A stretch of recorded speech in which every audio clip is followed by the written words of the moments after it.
I so hungry? Because you're watching football.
All right. Hopefully it works this time. Hopefully we are live and you guys can hear me. All right. Sorry for the OBS difficulties. All right. Yeah, I know, finally. Let me know if my audio levels are off, by the way. It's a little bit hard for me to tell. So hello. As you might have surmised from the floating blue square, this is part of Z's charity stream, or I guess stream events, sequence of streams. It's been a bunch of streams. This is the penultimate one. There'll be another one at 6 p.m. Pacific tonight, which is just like the recap with everyone there. But this is the penultimate stream, and it's for the relief for the LA wildfire. So there's the link. It's like tinyurl.com/z-fire-relief, and you can go there to donate. And please do, because that's what this is all about. Oh, hi Rain. Oh, it was moved to 7 p.m. Okay, thanks, Pabu. I did not know that. That is very good to know. Okay, so the charity recap's actually at 7 PST. But yeah, so hello everyone. It is time to talk about magnetism, do a little demo, explain what this contraption is, and talk about this tiny little cube of metal that I paid way too much money for. All right. So here's what I'll do. I'll put my levels up a little bit. Okay. So it's, first of all, this is going away, and it's time for paper, and I'll get rid of stream starting soon. All right.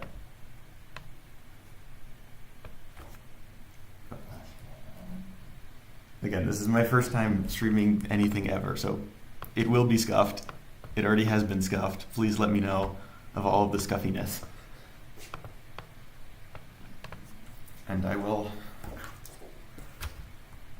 work on it. Z doesn't seem like someone who screams too much. Yeah, I don't think Z screams much. We'll have to see though. Maybe someday.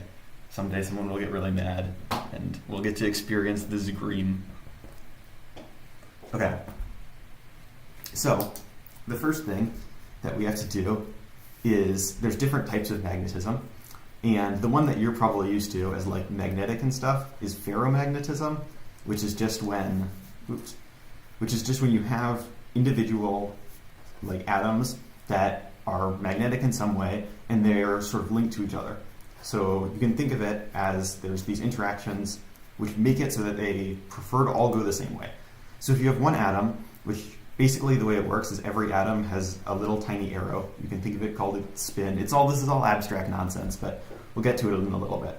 So every atom has this magical thing called spin, which you can think of like a little arrow. And if you put it in if you put a ferromagnetic material in a magnetic field, what will happen is the spins will all try to align with the magnetic field, but they'll also try to align with each other. That's what the connections are about. And this is sort of conventional magnetism, because once you do this, and the material is magnetized, because they're all like connected to each other, because each atom is connected to all the other atoms, if this atom were to, say, randomly experience some fluctuation and try to turn the other way, it would immediately go back to the other way because it wants to stay in alignment with all of the other atoms. And so what happens under ferromagnetism is you have this like persistence, which is why if you make a magnet, when the magnet comes out of the magnet factory, it still stays as a magnet. So that's ferromagnetism, and we don't care about ferromagnetism today because ferromagnetism always breaks down at high temperatures. Eventually, the thermal fluctuations become like so big as you add more and more heat that everything's just going crazy and you lose this sort of ordered system.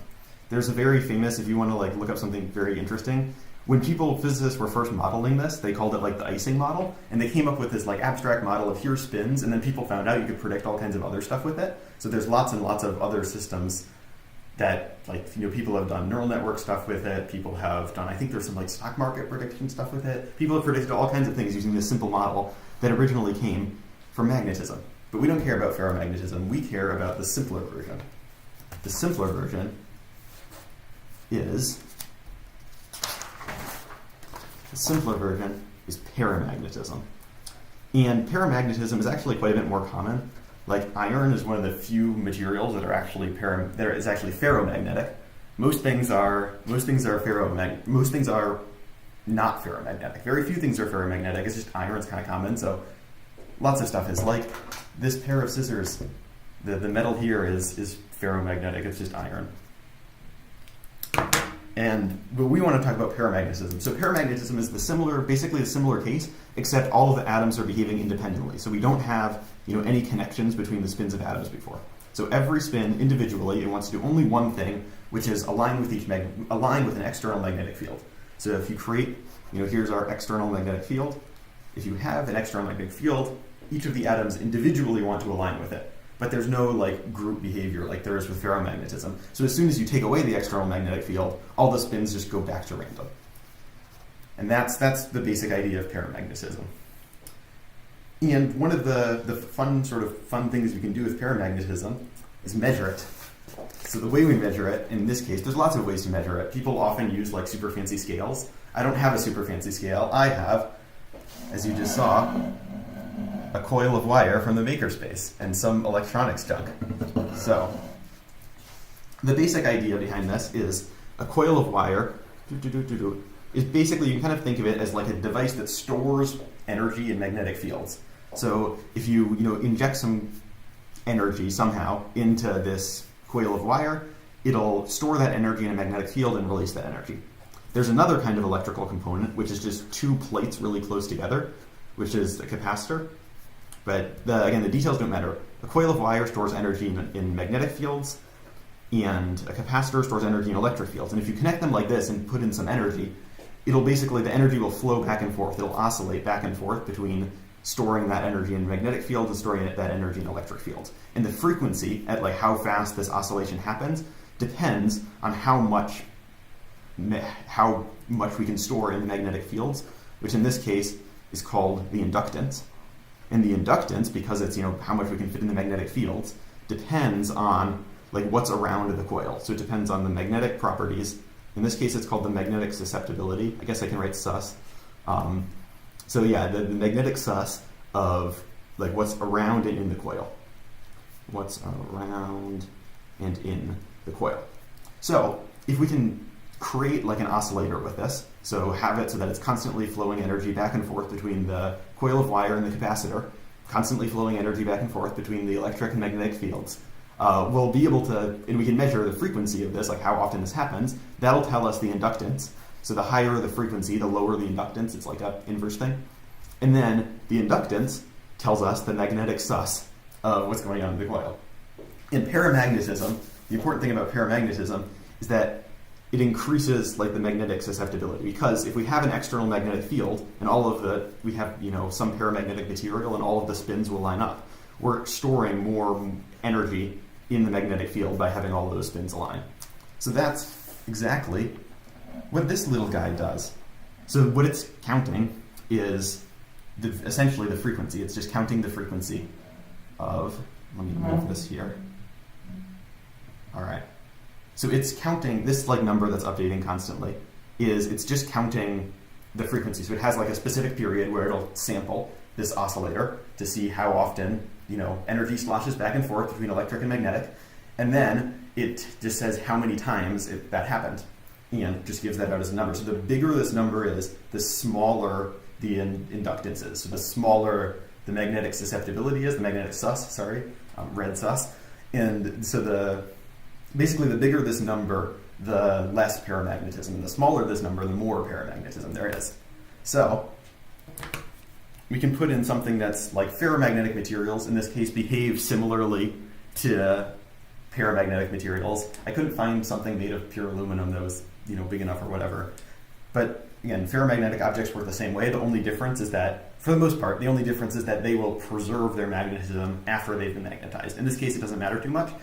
And you can see that if I put the material in the coil, it drops down. We have increased the magnetic susceptibility of the coil, we've increased the inductance, we've made the coil more sus, and all of this is because we have something that is behaving as a paramagnetic object. So all of the tiny spins in each one, well, not all of them, but most of the lots and lots of spins inside this scissor, inside the metal of this scissor, are aligning with the magnetic field created by the coil, which allows the coil to store more magnetic energy, and so we can see that the number goes down by quite a bit. Actually, when I did this yesterday, it did not go down this much.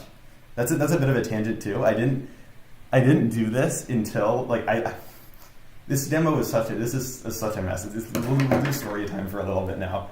But when I first got the thing from Zine, was like, we want content creators to help with this charity Wildfire thing, I was already looking in the kind of rare earth elements, which if you know the periodic table, the periodic table kind of looks like, this is going to be the crappiest drawing ever, but you have, some stuff here, and there's some stuff here, and this is then, this is hydrogen or whatever. And then you have the two extra rows, which are like shoved in the middle. The top row of these is called the lanthanides. And I was just looking at a bunch of projects with the lanthanides, and so I was like, great, I can do one of the lanthanides project. I got a couple, small samples for cheap. It was going to be great. It was going to be awesome. And then I got like 2 to 3 day shipping, and they still haven't shipped. So that wasn't happening. So what I had to do was, basically there's only one of the lanthanides that was doing anything, that did something interesting and kind of fire related that I could think of. And so from Amazon, thanks to Amazon 2-day shipping, I was able to get this little tiny cube of samarium. Samarium's element 62, or samarium, whichever you want to say. It does kind of look like the U.S. map, except I don't know what's the bottom part then? What's the lanthanides and the actinides? This is like South America or Mexico or something? I'm not sure. The top part does, though. I can see the top part. And maybe we'll discover like secret Florida elements one day. That'd be funny. But yeah, so samarium is a paramagnetic element. We'll see that in a second. We can confirm that is true. But samarium's paramagnetic, and I got a teeny tiny little sample of it. You can see it's not very big at all. They even engraved the letters like SM onto it. Can I zoom? Oh. So yeah, you probably can't see that at all. But trust me, it's there.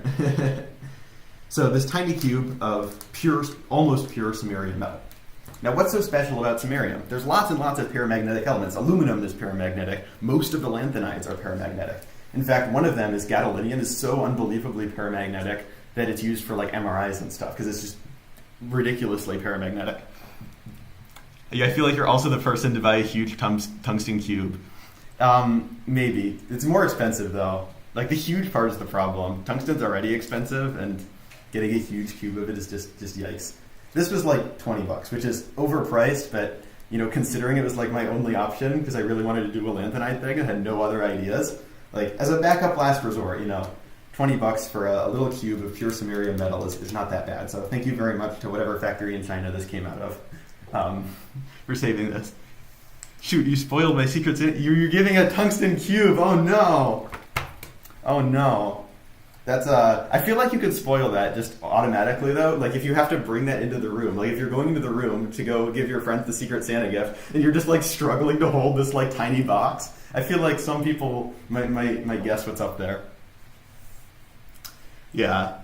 Tungsten cubes are cool though. Maybe one day I'll be able to get a tungsten cube. But no tungsten cubes today. Today is samarium cube. No more big tungsten cubes. Today is the day of small samarium cubes. And anyway, what's so special about samarium? Actually, first, let's do first? Let's prove that I'm not lying to you and prove that samarium is paramagnetic.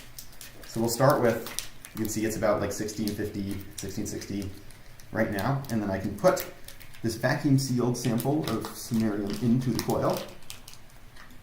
And hopefully the number goes down to like 1500. So it's not as obvious as it was with the other thing. That's because like iron is ferromagnetic. Ferromagnetic materials, I said the only difference was that they like persist their magnetism. That's not the only difference. They persist their magnetism and it's also usually much, much stronger. So you can see that this is not as much of an effect, but it's still measurable with this circuit, which I threw together last night because I arrived at university like last night, had to go do this all. I literally just grabbed a bunch of like random electronics in my room because I have all the electronic stuff in my room. I have to go fly to get to university. I'm like leaving and I have like half a day to get everything ready for the stream. And so I literally go and just grab every like random electronics thing. I might need that. I'll just shove it all into plastic bags, throw it in the bottom of my backpack, and pray that airport security doesn't ask me any questions about why there's a whole crap ton of random electronics in the bottom of my backpack. But they didn't. It worked okay. So thank you, TSA, for not questioning me. Here's my comically dense yet still gift wrap box. No, I didn't get you lead. Hey, at least not getting someone lead is good. We don't like lead poisoning. I mean, in the form of metal, it's not that bad. Like, just lead metal by itself isn't going to really do much because it can't get into your body. But, yeah. Generally, lead is bad. There's no safe level of lead. Most, like, toxic stuff, there's a little tiny... Like, if you have a little bit of it, it's okay, and then once you get past a threshold, it starts being bad. Lead is just... The threshold is 0. There's no safe level of lead. But yeah, it's crazy that you got this together so quickly. The TSA didn't say anything. Yeah. This was incredibly hectic. But last night so the first thing I tried, like I talked about this oscillator thing with the pouring energy back and forth. That wasn't what I first tried. Well, okay, it's kind of what I first tried. What I first tried to do was do this like one sample at a time. So what I would do is inject I would have it like inject some current into this circuit, and then I would watch like the ringing sort of die away. So you'd have this thing, and it would be when you put energy, the oscillator has a lot of energy, and it oscillates up and down, but then slowly dissipates the energy.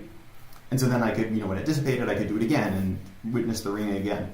That didn't work at all. I have no idea why. I did not have time to find out why. So I ended up switching to a circuit that basically does this automatically. So instead of like being like, I guess I'm going to inject it now and then watch the ringing down, it is sort of it's a self-oscillating circuit. So it detects as soon as you have like here's the oscillator, you put energy in, and as it sort of oscillates back and forth, every time you have one of these crossings, it automatically injects more energy into the system.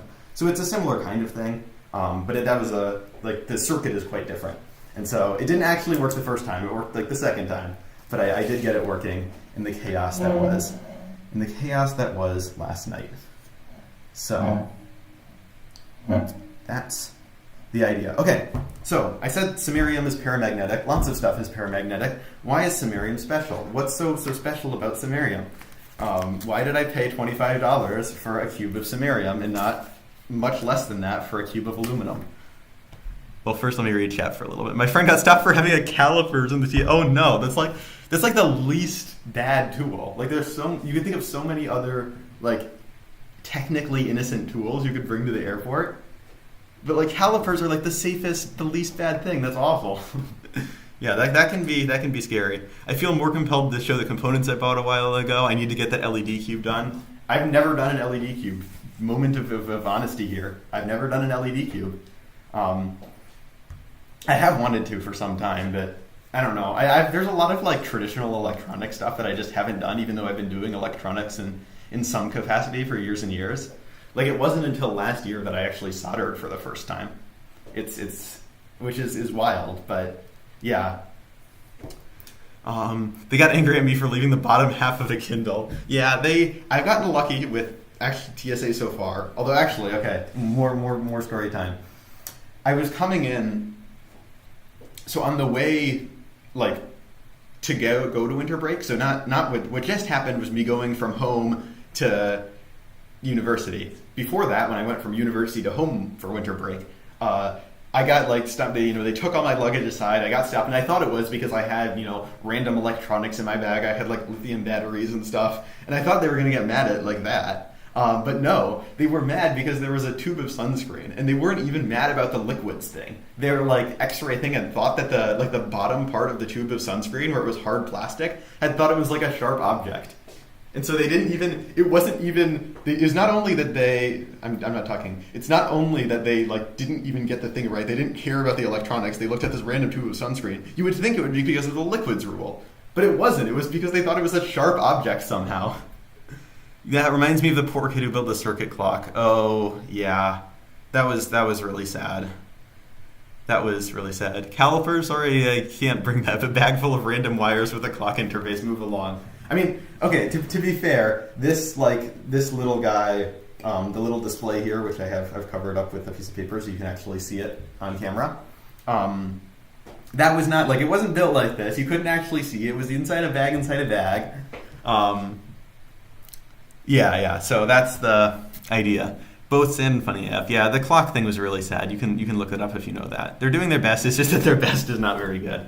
Yeah, I'm not sure. I mean, a lot of it's like security theater to some extent, but yeah. C says, got to dip for a bit for lunch, but we'll be back in an hour or so. All right. Well, you can watch the VOD too, if you want to. So, all right. Now that after that little diversion, sponsored by the TSA, not really. It's time to talk about why samarium is special and not. Because as far as I know, samarium is kind of the only element that does what I'm talking about here today. That's why I bought it. So yeah, bye Z. But what's so special about samarium? Why do we care about samarium? And the answer is to go back to what I said, like paramagnetism is a thing, and talk about why paramagnetism even happens in the first place. And also to switch to a new page because it's a new page. Okay. So what's so great about samarium and why does paramagnetism even happen in the first place? So remember, the idea of paramagnetism is just that atoms have their own spin, which again you can think of like this magic abstract little arrow. It's good enough. And if you place all paramagnetism is that if you place them in an external magnetic field, they will align their spins with that external magnetic field. That's all it is. You put me in a magnetic field, I will align my spins with the magnetic field. But why do they do that? Why do they do that? And the answer comes from what seems like a totally, completely different experiment that would have nothing to do with this. And that totally, completely different experiment is one where they took a light. So they had like a sodium lamp or something, where the sodium atoms would basically jump up to a higher energy level. So we'll make a little diagram of the energy level. So this is normal sodium. It's like this is the ground state energy level. And if you throw electricity at sodium atoms and zap them and stuff, you can make them go up to a higher energy level. So the sodium atoms would go up to a higher energy level, and then they would immediately relax back down and dissipate that energy as light. And people made lights that way. So what happened was someone took one of these lights and they put it in a magnetic field. And that's all they did, and they looked at the lines that light that it emits. Now normally, under normal conditions with no magnetic field, sodium, you can get there's certain lines because there's different allowed energy levels. And sodium there's 2. So you could have, like, here's one and here's one. But we'll just focus on one of them for now. So anyway, the point is, I'm getting off track. The point is, there's some energy level that you can throw energy at sodium atoms. They'll go up to this energy level, relax back down, and you can see how big this gap is based on the color of light. And so in the normal, no magnetic field, no B field, nothing, you would get, each of those lines would look like what you would expect it to. You would have one line in sodium, I think it's like 589 nanometers. The details don't matter. The point is, there's one line. Then they added a magnetic field. So now they put the lamp in a magnetic field. And what they realized was there were now 2 lines. There's now a bunch of lines. So the sodium atoms were emitting slightly different colors of light, like very, very slightly different colors of light. And the reason that you can kind of infer is that one energy level. So in no magnetic field, we had one energy level. That one energy level was being split into multiple different energy levels in the presence of a magnetic field, which is a little bit weird. But the reason this is called like Zeeman splitting, and what are these different energy levels? What do they represent? They represent different configurations of the spin of the electrons in our atom. So remember, the spin, you can think of it like an abstract little arrow. You can basically, there's different possible configurations the arrow can be in. Like maybe they could be, you could have, if you have 2 electrons, they could be one up and one down, maybe both up, maybe both down. Again, the reality is much more complicated than this, but you get the idea. So you have like different possible configurations that the spins can be in. And normally, when there's no magnetic field, that doesn't matter at all. That doesn't affect the energy levels. But if you have a magnetic field, some of those spin configurations, let's say this is like up down and this is up or whatever, some of those spin configurations are essentially preferred, right? This is a lower energy state. The system will have less energy in an external magnetic field if it has a certain spin configuration. And this explains, why there's multiple lines, why there's like multiple spectral lines, why there's multiple different colors of light when you put a magnetic field around a sodium lamp. But it's surprisingly easy to go from this to like how paramagnetism happens. So how does paramagnetism happen? Well, you would think the sort of like logical thing is all atoms will go to their like lowest energy state. So if we have in a magnetic field, so we were in a magnetic field, we now have one energy state that's split to become multiple energy states, which maybe, let's say, there can be more than one too. Let's say there's 4 for just why not? Just because why not? And you would think, sort of intuitively, that all of the atoms would just hang out in the lowest energy state, and that all of the atoms would be here. So here's 100% of the atoms are here. But the thing is, these are very, very close to each other. And it's so close that having a little bit of thermal energy from a little bit of just like ambient temperature in the air, thermal energy can be enough to bump atoms just naturally up to these higher states. And so at very low temperature, this is exactly what happens. Almost all of the atoms are in the ground state. Nothing interesting happens. But as you increase the temperature, you start to have atoms not be in their actual ground state anymore. They can now, there's enough, just free energy floating around in the form of temperature that atoms can fill, more than one of these states. And here's the trick, is generally the way it works is that the spin configuration where they align, so this ground state one is something like, very loosely, like aligned with the external B field. So if you have a material and it's very, very cold, the spins will all naturally align with magnetic material. Hey, we got paramagnetism. But as you increase the temperature, so this is cool, as you increase the temperature, they start to be able to fill more and more of these different states. So they can some of them fill the aligned state, but some of them fill various unaligned states.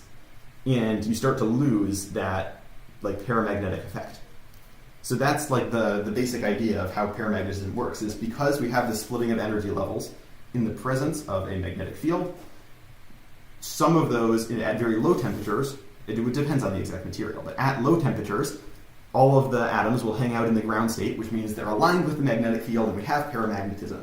But these lines are so close together that as we get hotter and hotter, temperature starts to allow you to blend between these lines. And molecules are free to be at basically energy level because they're just all bouncing around like crazy. And so about as many of them are aligned as are unaligned. And what happens then is you end up with a curve where here's like basically the amount of paramagnetism and here's temperature. You end up with a curve that follows like a 1/T relationship. So it approaches 0, and here it approaches more or less infinity. It's not exactly infinity. We don't care about absolute zero. Okay, we're not going to worry about that. What matters is that as you get higher and higher temperature, paramagnetism always just disappears, because as you get higher and higher temperature, these different energy levels, there's just enough energy floating around for all of these different energy levels to be filled. So that's why paramagnetism normally decreases. Normally decreases as you increase temperature. So I can check chat. All right. So that's the basic idea. That's the basic idea. We have this like energy splitting of the energy levels. One of those is like the lowest energy states are going to be aligned with the fields. Normally, again, in perfect like absolute zero, they would all be aligned. We have perfect paramagnetism. But as you add temperature, you start to have these fluctuations. And so they can fill basically all of the states, and the whole paramagnetic effect goes away. That's all there is to it. That's like the why of paramagnetism. And now it's finally time to talk about samarium specifically, and why samarium is so cool. Why is samarium so freaking cool? The reason samarium is so freaking cool is because I mentioned that atoms can have like, so when you think about like the sodium lamps, right, what you had was atoms that were in a low energy state, like a ground state, and you could throw electricity or something at them and get them to go to a high energy excited state. So this is, energy, this is our ground state, this is the high energy state, and once they get there, then sodium atoms can fall back and emit light. So this is just like the case in sodium. Samarium is unique, somewhat unique, because it has very, very low-lying excited states. So this is like samarium. There's an excited state, one of the excited states in samarium, that's very, very close in energy to the ground state. So what's so special about this? How does this affect paramagnetism? Well, there's a confluence of two sort of things that are happening here. We have this very, very low-lying excited state, and we also have the fact that samarium, being one of those lanthanides, or was my questionable periodic table? Oh no. Yes. Samarium, being one of the lanthanides and not like a Florida element or anything, the lanthanides are generally all very, very paramagnetic because they have lots of like unpaired electrons. But that doesn't matter. The point is, samarium is very paramagnetic, and it has this one weird trick of having super low-lying excited states. Now, what's so cool about the low-lying excited state? Well, what happens when we take some samarium and put it in a magnetic field? So here's our, I'll just do it like this. Here's our two energy levels. This one at the bottom is the ground state, and we have this very, very low-lying excited state. What happens to the energy levels when we put it in a magnetic field? The energy levels will start to split, and you can kind of tell what's happening here. The two different energy levels will actually overlap the whole. So this is the trick that makes samarium behave weirdly. There's one other element that does this, and I'll talk about that in a little bit, which is the element right next to samarium. So if I were to, you were to zoom in on the periodic table, the two elements that do this are europium and samarium, which are just right next to each other. This is the trick. This is what makes these elements behave differently. Is they have very, very low-lying excited states, so low that when you put them in magnetic fields, you have the like new split states start to overlap. So what does that do? What happens when we have this overlap? Is you can think about having this overlap in states means that as you add more and more like temperature, and you start to fill this overlap like position. So let's start with absolute zero, right? In absolute zero, we have some paramagnetism. Nothing really happens yet. We haven't, everything's in more or less the ground state. So this is like very, very cold.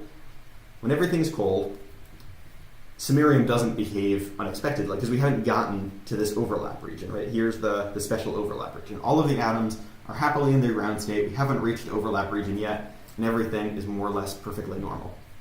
But as we start to reach that overlap region, we have some unaligned spins and some aligned spins. So we have the excited state. Here's what we have. So if we look at I'm saying this wrong. Okay. So here's the trick. We have this overlap region, right? I'll just write it out separately. We have this overlap region. And there's two things living in this overlap region. So we have our excited state.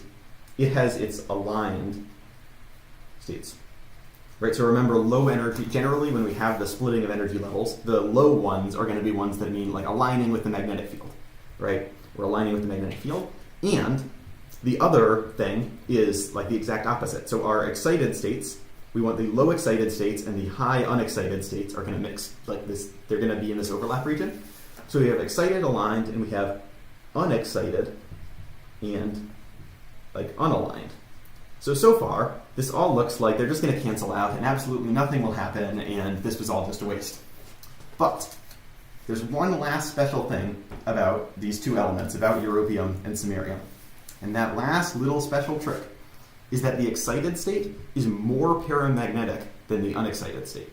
So I mentioned that like something, generally the rare earths are super paramagnetic because they have like more spin, like they have basically more things that have spin.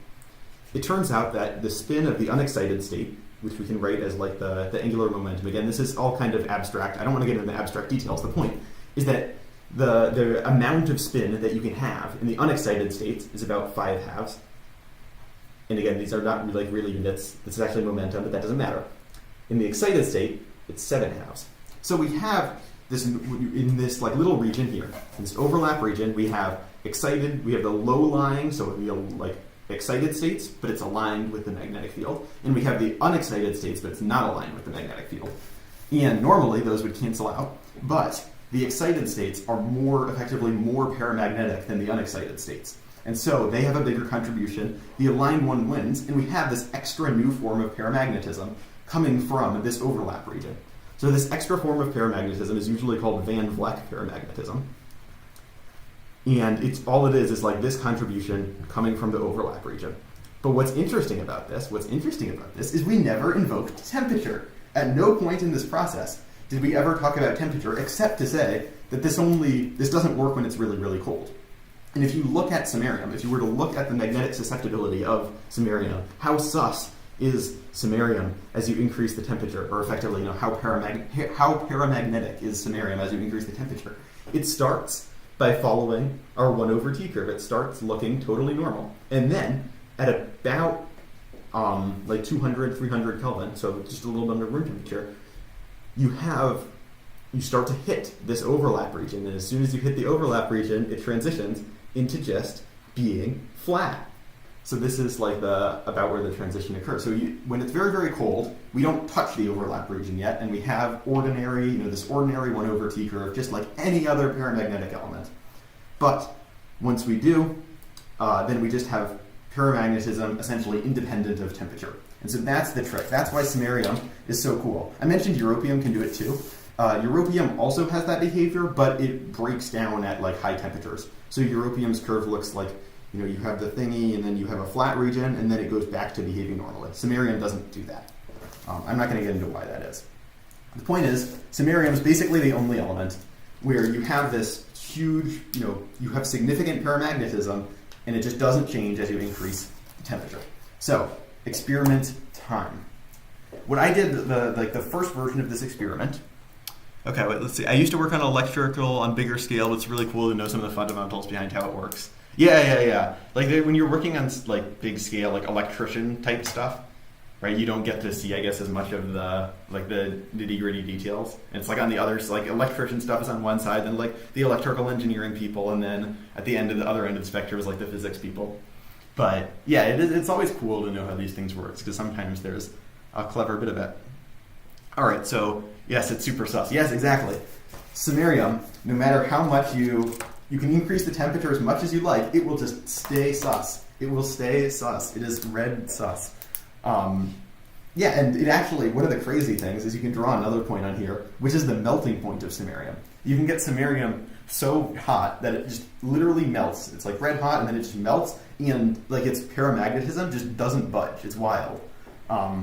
Yeah, which again, like this isn't true for a lot of other magnetic materials. Like ferromagnetism, that can never happen because it relies on you having those like connections across atoms, which is something that only is present in like ordered solids. So in a liquid, this would immediately fall apart. Paramagnetism, it's possible to have paramagnetic liquids.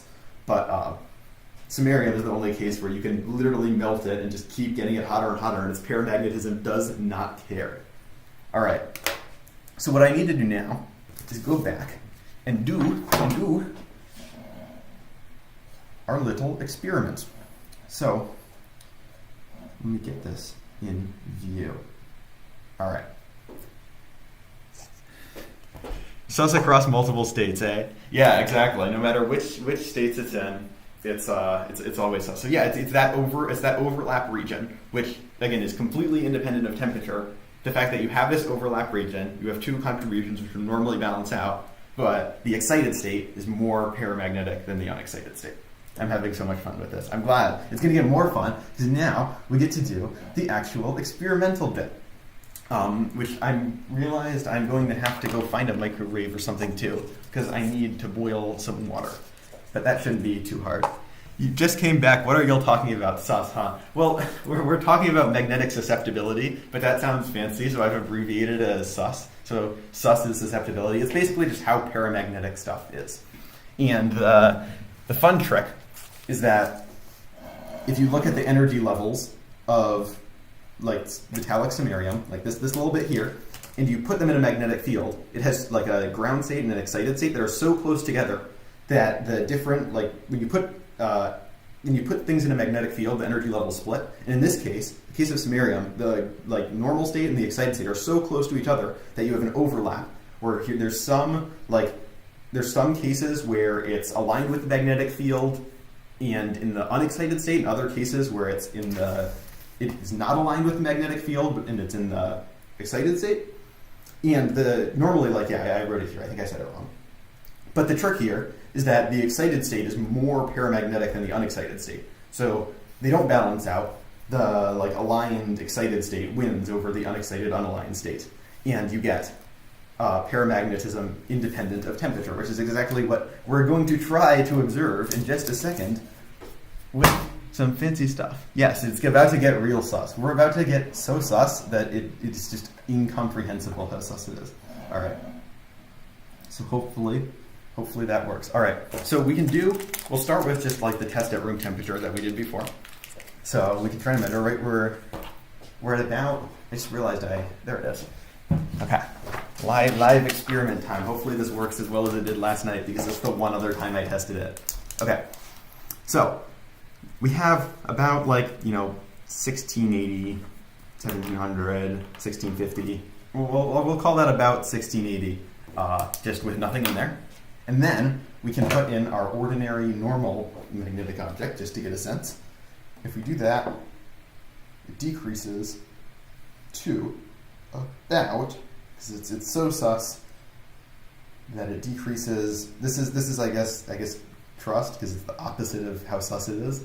I don't know, but a point is, if I hold this in here, it decreases it to about 850. We can say about 850. Now, we can do the same thing with the samarium. And what we're going to do is put the samarium in here again. Since this is actually purely paramagnetic and doesn't have any iron or anything, it's going to be quite weak. But we can observe that it goes down to about 15. What do we want to call that? 1550-ish, 1530, about that. So again, we've observed the paramagnetism at room temperature, but now what we need to do is warm these samples up. And so I will go run to find a place to boil water really quickly because I need to do that now. So I should put some text that's like, please wait, I'm boiling water. Boiling water. All right, and then this can go up top here. Yeah, sure, and then this can go to the side. All right, so I will go do that and then be back in just a second.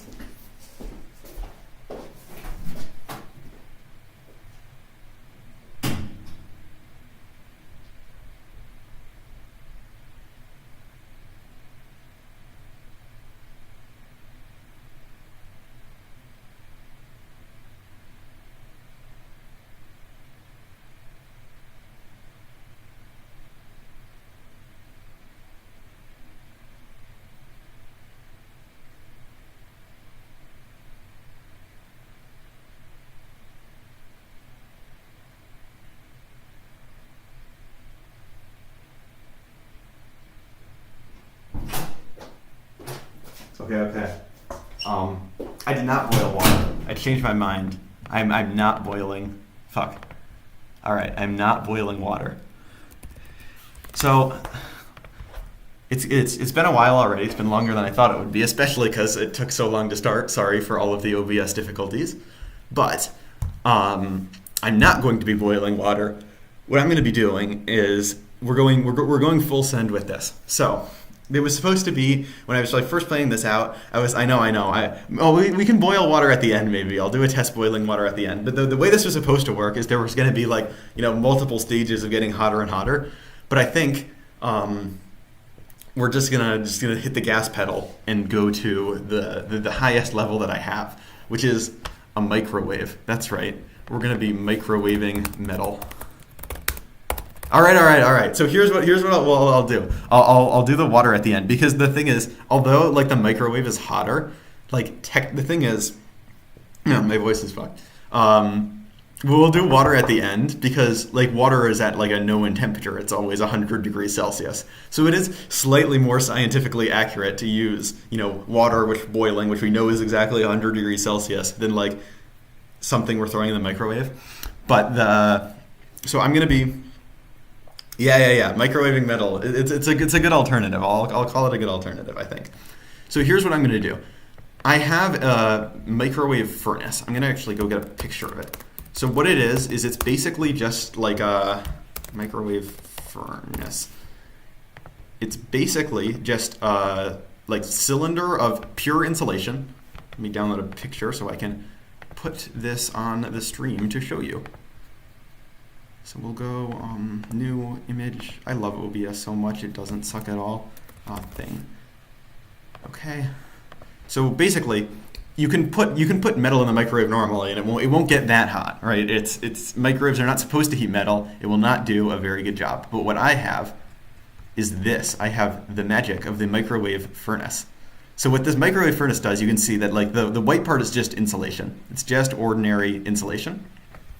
But that inside layer is made of graphite. And it turns out that microwaves, like the microwave radiation in typical microwaves, are very, very good at heating up graphite. So what happens inside our little microwave furnace is that graphite gets so hot that it like glows and starts to emanate its heat outwards, just as like infrared radiation.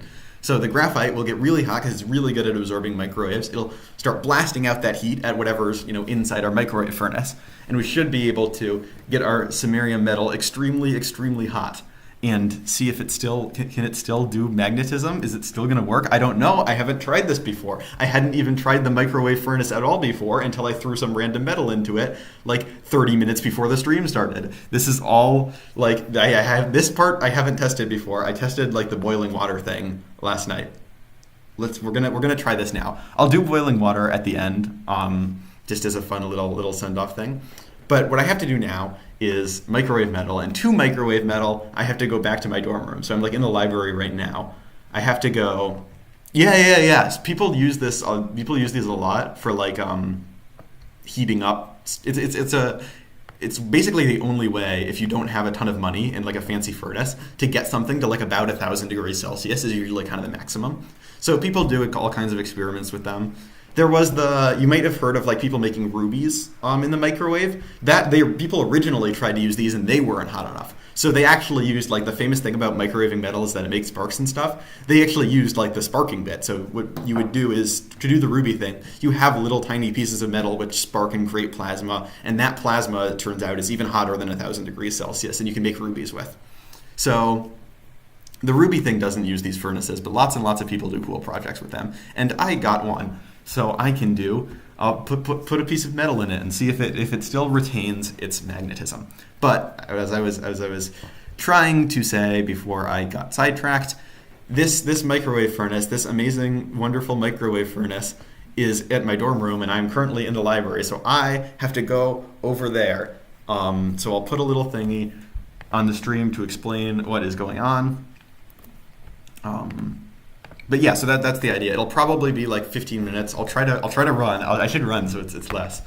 But I will not be microwaving metal. I will be going to my dorm to microwave metal. That thing looks awesome, but can't boil pizza. Maybe we can try that at some point. Maybe we can try that. That would honestly be like a fun, like silly video. It's just like doing completely random things with the microwave furnace. Because what I did to test it was I just got like a random piece of metal, put it in for like 3 minutes, and it looked like completely burnt. It looked like it had been like in a war zone or something. It was maybe not like that, but it was a tiny chunk of metal and it looked totally like rusted over and everything. It was pretty impressive. So hopefully it works. I have faith it can boil pizza, but I don't have pizza with me right now to try that. So yes, right, microwaving metal. It's not at the library. It's not for liability reasons. It's because I don't want to, like, what if they like look at me and they just see me carrying a microwave into the library? Like they're gonna ask me questions and I don't have good answers. So I will be going. What should I say? Be right back. Going to my dorm to microwave metal. All right, so that's the current plan. I can turn off that.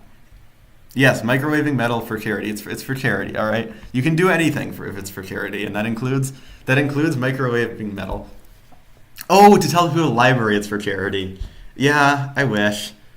It's also just a real pain because it's crazy cold outside. It would be a real pain to have to carry a big heavy microwave across campus when it's like negative 25 Celsius and like negative 13 Fahrenheit with wind chill. So yeah, like my hands are all cracked and stuff from the cold. So I'm gonna be doing that. I'm gonna be walking over. It should be like 15 to 20 minute break. I know it's not ideal, but this was very much thrown together. You've probably noticed a lot of this hasn't been ideal. So I will be doing that. Big mood though, stay warm. Yeah, it's been crazy. I'm not going to dox where I live, but suffice it to say, it's somewhere quite cold. So yeah, I'm gonna pack up. I should be able to just leave this here on the stream so that you guys can know what's going on, and it should be about 15 minutes. I'll try to run. I'm gonna do it. I'm gonna try to run. But yeah, so thanks for that. It's snowing where I am today right now. It's not snowing right now. It's just extremely cold. It would definitely be snowing if there was like precipitation. But yeah, I don't know. I really like snow. All right. So hopefully, I'm intentionally staying inside because cold. Yeah, this is definitely not ideal. Like it's never ideal to have your stream in two different places because of happenings and just everything being unideal, and your roommate moving in at the exact same time that you agreed to stream. No, I never said I like snow, but I never said I like rain too. Of course, I love rain. I like this is actually not just like the thing. I do genuinely really like rain. I just like snow too. Okay, and I never said I did like rain. I just said I liked snow. But yeah, so I will be packing up stuff as fast as I can, and the stream will resume shortly. And at about if it's 15:25 my time now. Yeah, I don't worry, Rain. I'm on Team Rain. All right, so we got a real precipitation. Yeah, I mean, like, what's bad? I mean, obviously, all precipitation can be bad if it's like extreme weather and stuff. But like, when it's just not that, when it's just mild and stuff, like snow is nice, rain is nice, hail is kind of cool. Like, as long as it's not like extreme weather and it's like actually bad for health and hurting people. Nothing wrong with a little bit of precipitation in most forms. All right, so before I do that though, I should do a shout out for the charity thing because that's the whole point of this. So the charity stream, maybe I can make it a little bit bigger. It's like tinyurl.com/z-fire relief if you want to donate. This is like the last day, so please give monies. Tiny hail is kind of fun. Yeah. Like, obviously, there's all those horror stories about, like, some big hail crashing in through someone's window, and it's, like, a total nightmare and their car is wrecked. But, like, normal little hail, cute little hail is just fun. It's like little nice things coming down. It's not bad. Hail is great until you put anything outdoors, including Skull. Oh, my gosh. I read that, and when I was reading it the second time, I saw Skull. So, yeah... Look, that's only Big Hail. That's only Big Hail. Yep, donation link is in the description. I believe it's the only thing in the description because I panic recreated the stream after accidentally ending the first one. So yeah. Thanks for putting that there, Sam. Yeah, so please donate. It's for the LA wildfires. The way this started, if you don't know, is like Syzygy, also known as Z, the VTuber. She started this because she was at JPL, and that's in LA, and so she like knows a bunch of people and stuff who are very much affected by the awful wildfires, and so that's how this kind of started. There's some more information about it on the fundraiser page, and there's also rewards. There's still like rewards you can do. You can have there's like have Z say something silly. You can get like she's also offering like astrophotography photos and stuff. So there's lots of cool rewards. Lots of great stuff, and most importantly of all, donating to good causes is good. So please donate if you are able. And then I'll. Oh fuck. Okay, well, you can't see this. You can't see this because I took my phone away already. But I took out one of the wires that was on my oscillator by accident. So. I'll have to figure out where that goes. Oopsie. That's a tomorrow. Not a tomorrow. That's a when I get to my dorm room problem. For now, I just gotta get there. So yeah, that is the current plan. So sorry for the awkward delay. And this was a very much thrown together, last-minute, hectic, chaotic stream. All right, I'm gonna cut the audio. See you in like 10, 15 minutes, depending on if I run or not.